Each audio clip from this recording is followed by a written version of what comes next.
Assalamu alaikum wa rahmatullahi wa barakatuh. Welcome, dear viewers, to Threads of Time. In the hurried pace of our modern lives, we often forget that time is but a stream within the ocean of eternity. We forget that this dunya, this temporary world, is woven through with mysteries and miracles far beyond the grasp of our senses. Today, we invite you to pause, breathe, and journey with us into one of the deepest, most enduring enigmas of Islamic tradition, the story of Al-Khidr, the mysterious servant of God. Before we lose ourselves in the currents of this timeless tale, take a moment, by the will of Allah, to like this video and subscribe to Threads of Time. Your support helps us continue to unravel the profound narratives that shape the spiritual consciousness of the Ummah and illuminate the light of Iman, faith for all who seek it. This is a story whispered in the silent corners of mosques, enshrined in the verses of the glorious Qur'an, and preserved in the sacred sayings of the Prophet Muhammad, peace and blessings be upon him. It is the narrative of a man whom Allah, the Exalted, chose for a purpose so unique that his very existence challenges our understanding of life, death, and knowledge itself. He is known simply as Al-Khidr, Al-Qadir, a name that conjures images of vibrant life and eternal freshness. Some say the earth itself blooms beneath his feet, whispering life into the dust of forgotten lands. He is the man who walks between ages, unseen yet ever present in the mercy of Allah. He holds a secret that is not of this world, a divine wisdom that operates beyond the chains of cause and effect we humans are bound by. The Qur'an does not name him, but rather refers to him in the 18th Surah, Al-Kahf, the cave, as one of our servants to whom we had granted mercy from us and taught him knowledge from our own presence. This knowledge is ilm laduni, the knowledge from the Lord, a direct, divinely inspired insight into the cosmic order, unearned by worldly study or human endeavor. Subhanallah, think of the immense favor of Allah upon this servant. While a scholar might toil for a lifetime to master a few branches of learning, Al-Khidr was gifted the fruit of all knowledge directly from the divine source. This is why Al-Khidr remains an eternal mystery.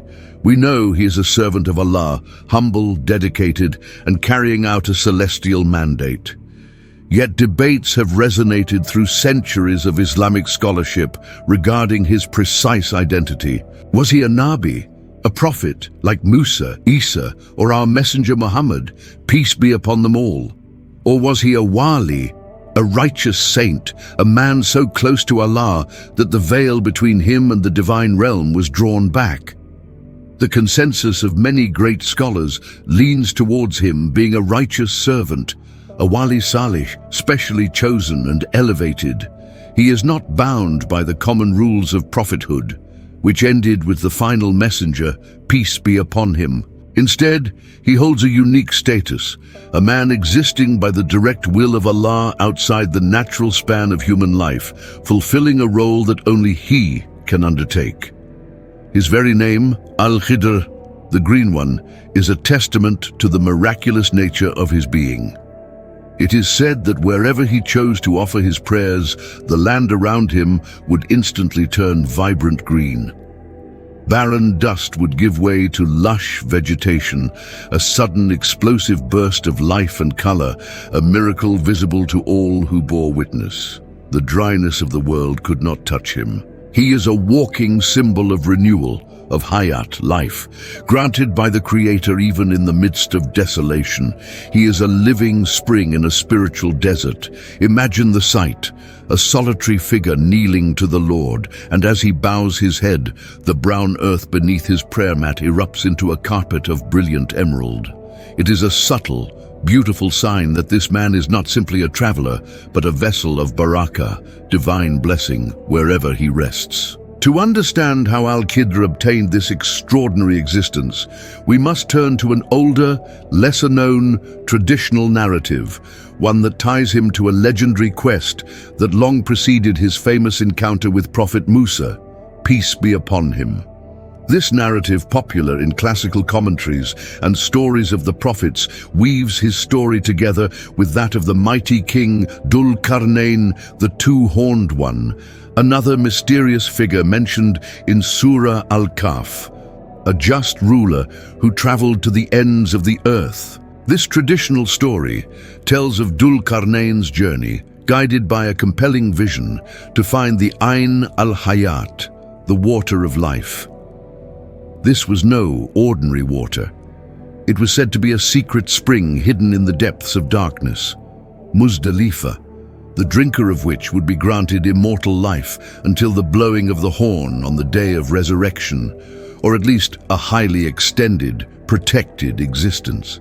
In his company, or sometimes described as his vanguard, was Al-Khidr. Dhul-Qarnayn traveled with a vast army, searching for this legendary spring. By the will of Allah, the paths of men were confused, but the path of the chosen servant was made clear. The king and his army missed the spring, unable to see what was hidden from their worldly eyes.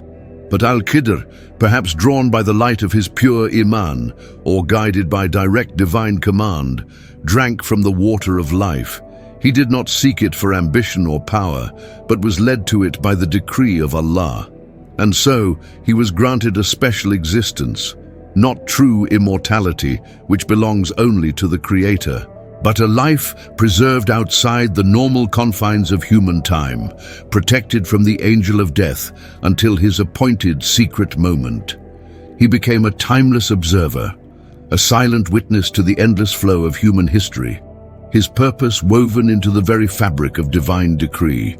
Imagine the solitude of such a life, to watch empires rise and fall, to see civilizations crumble to dust, to witness the countless generations of humanity pass like shadows, all while you remain a constant fixture beneath the changing skies. Yet this solitude is not loneliness, for it is a life spent in proximity to the divine. His wisdom deepens with every century, his perspective widening to encompass the grand sweep of Allah's plan. This exceptional existence is what allows him to hold the ilm laduni. He is not restricted by time, therefore his knowledge is not temporal. He sees the consequences of actions before they are performed, the secret intentions behind apparent deeds. His every action, though it may seem unjust or bizarre to the ordinary observer, is a perfect execution of a divine command, a necessary correction in the tapestry of destiny that only he can perceive. He is the teacher who comes when the lesson cannot be found in books, the guide who appears when human wisdom fails. He represents a realm where outward appearance and inner reality are often in conflict, forcing us to confront the limits of our own understanding. We are accustomed to judging by what we see, the manifest, the zahir, but Al-Khidr's sphere is the unseen, the hidden, the batin. His life is a powerful, living reminder that Allah's knowledge encompasses everything. There is always a secret wisdom behind apparent suffering, a hidden blessing within apparent loss, and an unseen order to what appears as chaos. For us, a broken ship is a disaster. For Al-Khidr, it is a mercy. For us, a killed youth is a tragedy. For him, it is a protection. He moves in secret, his humility absolute. He does not seek fame or recognition. Indeed, when he performs his great acts of divine service, he often vanishes immediately, leaving behind only the echo of his wisdom and the vibrant green of his presence. He is a living parable, a continuous spiritual sign, reminding the believers that the greatest of wonders are often veiled in simplicity and hidden from the proud. His eternal walk across the face of the earth is a source of comfort for many. He is said to appear to those in genuine need of spiritual guidance, to awliya, saints, and sincere seekers, offering a subtle correction, a necessary piece of knowledge, or a timely intervention.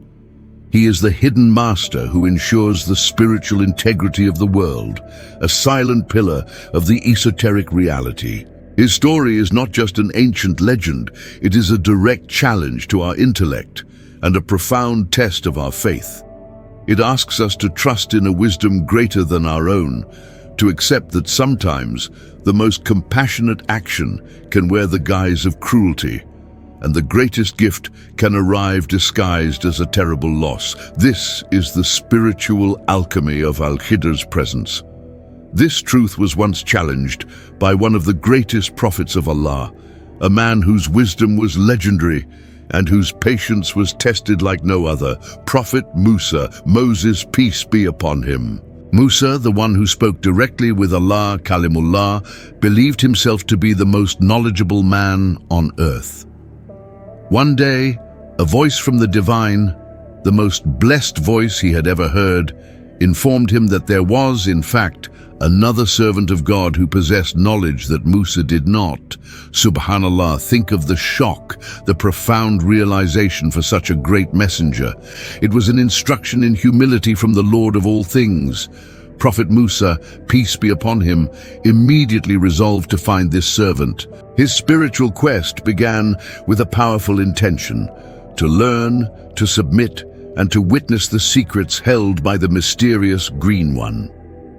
He knew the journey would be long and arduous, a crossing of oceans and a traversal of the physical and spiritual realms. This quest was the ultimate lesson for Prophet Musa, and by extension for all of us. It was a journey away from the established knowledge of the law, the Sharia, towards the deeper, more hidden wisdom of divine reality, the Haqiqah. If this journey into the secrets of divine knowledge resonates with your soul, we ask you to show your support. Like this video, subscribe to Threads of Time and join the community seeking the light of Iman.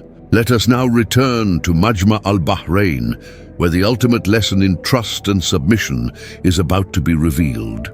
And so, with his young companion, Yusha ibn Nun, Prophet Musa set out, following a subtle, miraculous sign given to him by Allah, seeking the place where the two seas meet. Majma al-Bahrain, the meeting of the two seas. This junction, described in the sacred text, is not merely a geographic location, but a potent symbolic threshold, the place where the visible world of the law, the Sharia, meets the hidden world of divine reality, the Haqiqah. It is the place where the knowledge of prophets meets the wisdom of the saints. Prophet Musa, peace be upon him, and his devoted attendant Yusha ibn Nun carried with them a single fish as sustenance for their long journey. Their sign, given by the Lord of the worlds, was that when they reached the exact spot, the fish would miraculously come to life and swim away. The exhaustion of the journey was immense, and when they stopped to rest near a great rock, Yusha drifted into sleep. Subhanallah, it was then, by the decree of Allah, that the miracle occurred. The fish, which they had forgotten was in their basket, sprang back to life and, through an extraordinary act of divine power, slipped into the sea and vanished without a trace, leaving a shimmering track of light in the water. When they awoke, Yusha, having been momentarily distracted or forgetful due to exhaustion, failed to immediately inform Musa, peace be upon him, of the wonder he had witnessed. They walked onward until Musa, tired and hungry, asked for their meal.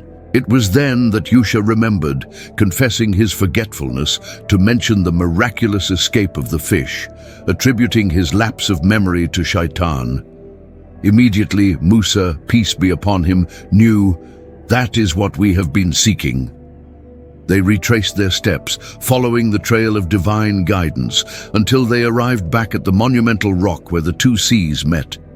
And there, waiting patiently, was the mysterious, silent figure, Al-Khidr. Prophet Musa, peace be upon him, approached him with deep reverence and humility, offering the greeting of peace. He then declared his purpose, as recorded in the glorious Qur'an, and as may I follow you on condition that you teach me some of the guidance and righteous knowledge you have been taught. Al-Khidr looked upon the Prophet of Allah, peace be upon him, knowing full well the limits of human patience, even that of a great messenger. He gently responded, indeed, you will not be able to have patience with me.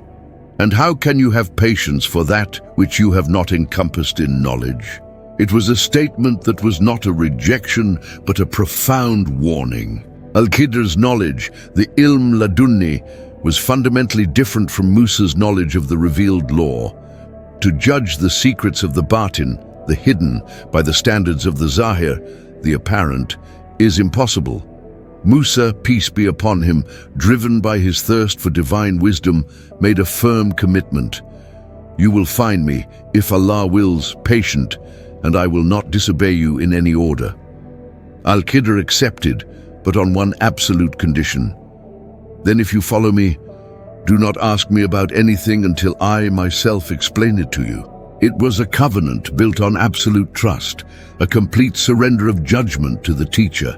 This single condition would become the great trial of Musa's patience and faith in a wisdom beyond his own. And so the journey began. The prophet of the law, traveling with the servant of wisdom, setting forth on the sea.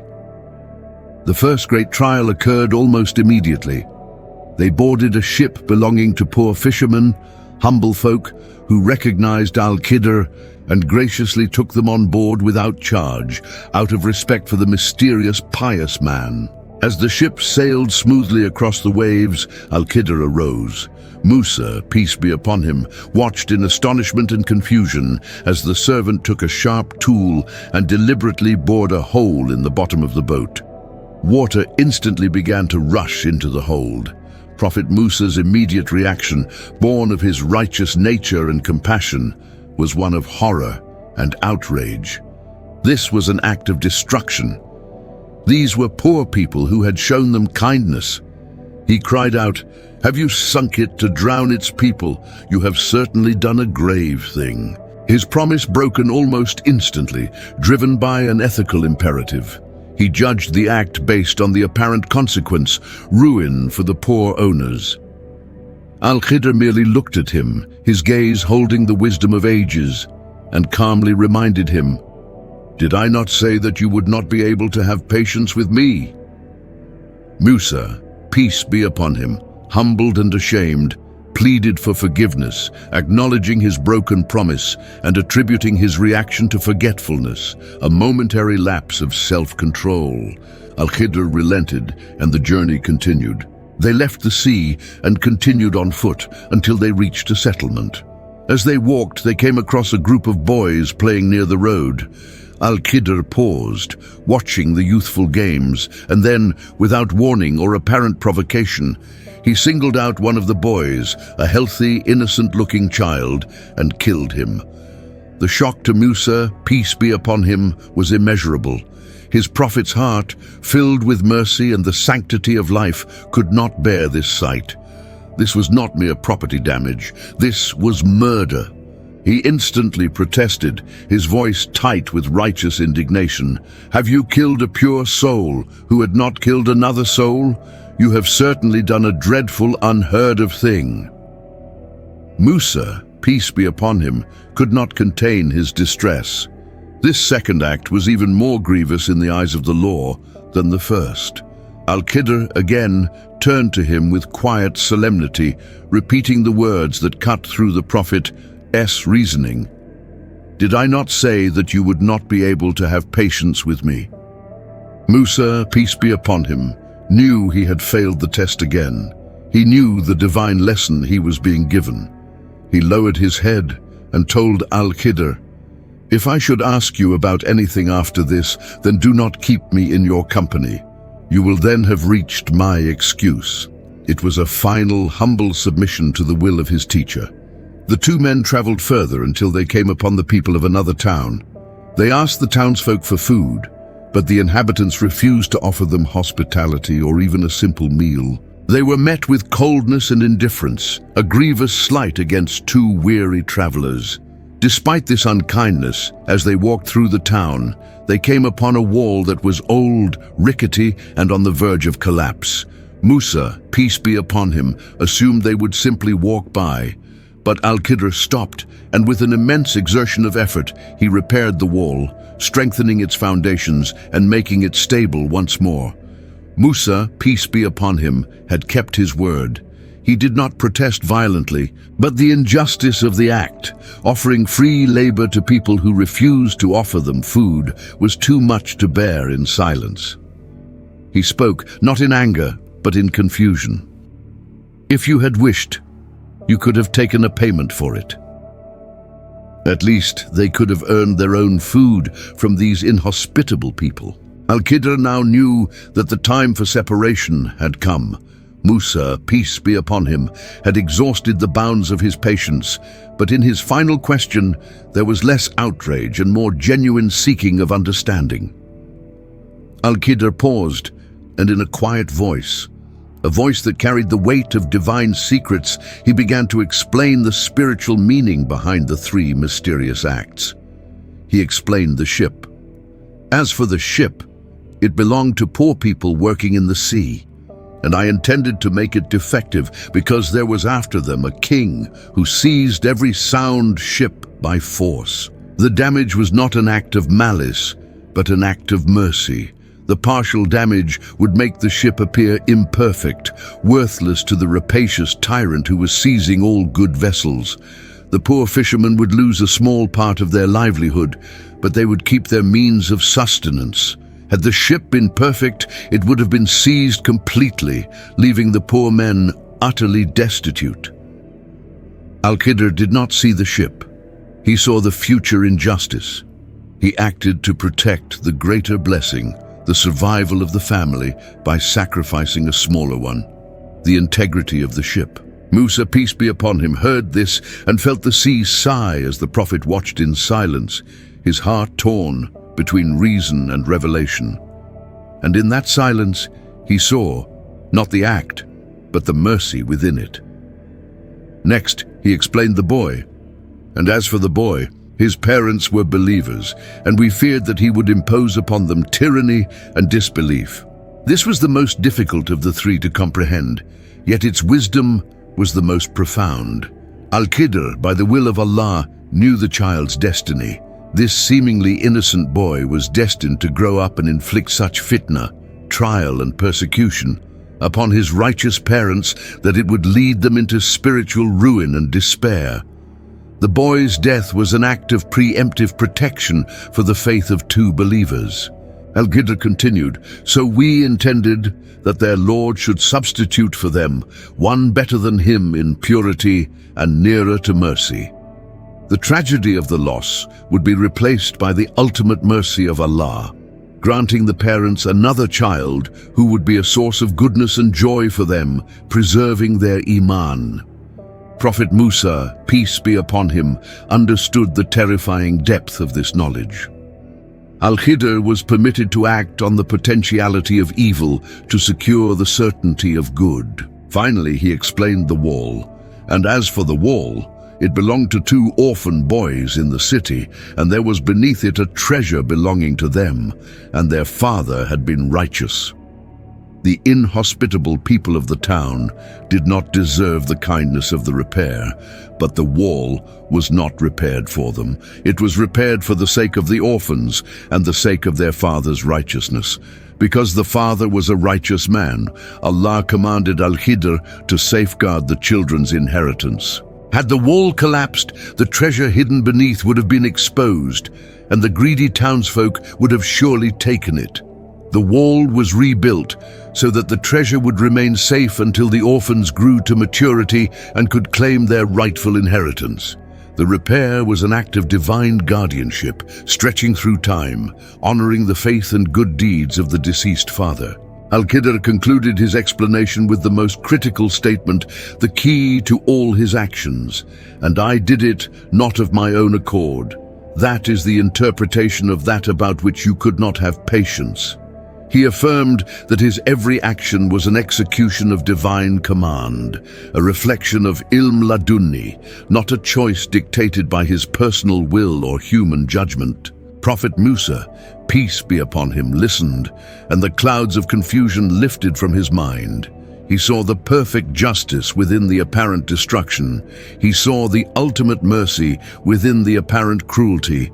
He saw the enduring protection within the apparent generosity towards the ungrateful.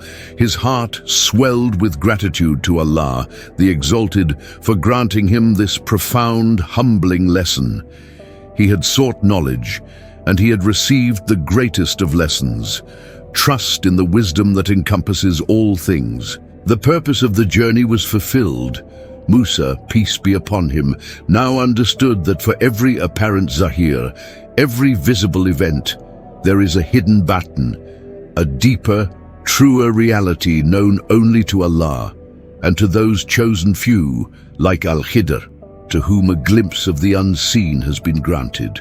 With the lesson complete, the great messenger and the mysterious servant parted ways.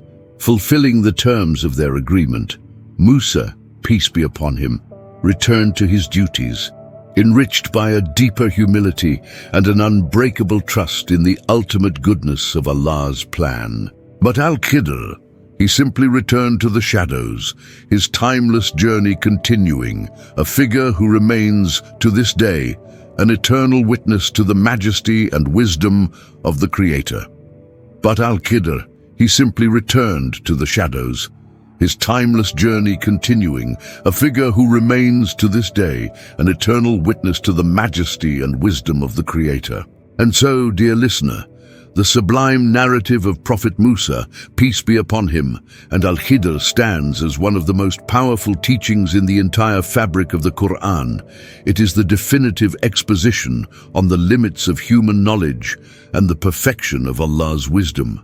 It tells us with piercing clarity that even a prophet blessed with revelation must ultimately submit his intellect and his ethical judgment to the infinite overarching plan of the Lord. The knowledge of creation, the ilm we strive for, is like a drop in the ocean of Allah's infinite encompassing knowledge. The story commands us to abandon the arrogance of believing that what we see is all there is, and to embrace the tranquility of trust, the absolute tawakkul in the divine decree, knowing that even the bitterest draught often holds the sweetness of mercy beneath its surface. For centuries, the great Islamic scholars and the teachers of Sufism have pondered the nature and the enduring role of Al-Khidr, peace be upon him. He is often spoken of as the hidden teacher, the Ustad Ghaibi, the celestial guide who appears to the sincere seeker, the Wali or the Arif, the Gnostic, who is ready to receive a knowledge that cannot be transcribed in any book. He is the living embodiment of Ilm Laduni, a bridge between the unseen and the witnessed. The profound belief across many traditional schools is that Al-Khidr is still alive, not merely a character of history, but a continuing presence in this world, preserved by the permission of Allah until the final trumpet call. He is the traveler in the vast wilderness, the guide who appears when the road is lost, the man who prays in the holiest sanctuaries of the earth, unseen yet ever active in the service of truth. Soft, traditional reports, spoken with reverence by those whose hearts are pure, tell of chance encounters with this mysterious servant, tales of weary travelers in distant lands receiving sustenance from an unknown green-robed man, stories of scholars lost in intellectual labyrinths who wake from a slumber with the answer revealed. These accounts, preserved through generations, affirm his role as a hidden fountain of spiritual aid, a constant source of barakah and guidance for the believers struggling against the darkness of doubt.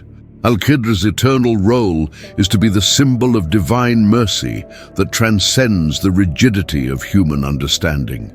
He is the quiet assurance that Allah's plan is always perfect, even when it involves momentary pain or confusion. He reminds us that true knowledge is not the accumulation of facts, but the submission of the self to the all-encompassing wisdom of the Creator. His legacy is not in laws or sermons, but in the single transformative lesson: have faith in the unseen. Do not judge the masterpiece by looking at a single, seemingly chaotic brushstroke. Know that the whole canvas is being guided by a hand that is infinitely wise and infinitely compassionate. The story of Al-Khidr calls us back to the simple yet revolutionary act of trusting Allah completely in every moment of our lives. When the ship of our comfort is seemingly damaged, when a path we desired is blocked, or when we are forced to build for others who seem ungrateful, we must remember the green one. We must remember that behind every apparent misfortune is a hidden wisdom shielding us from a greater harm, securing a future blessing, or protecting the iman of those we love. And thus, our journey into the timeless mystery of Al-Khidr concludes, leaving us with a heart enriched by the certainty of Allah's perfect wisdom. We are profoundly grateful that you chose to walk this path of spiritual reflection with threads of time. May the lessons of trust, tawakkul and submission, taslim, illuminate your days. If this journey touched your heart and deepened your faith, remember to like, subscribe and share this video so that the light of knowledge may reach others as it reached you. Until our next sacred journey, keep the divine wisdom close. Wa assalamu alaikum wa rahmatullahi wa barakatuh.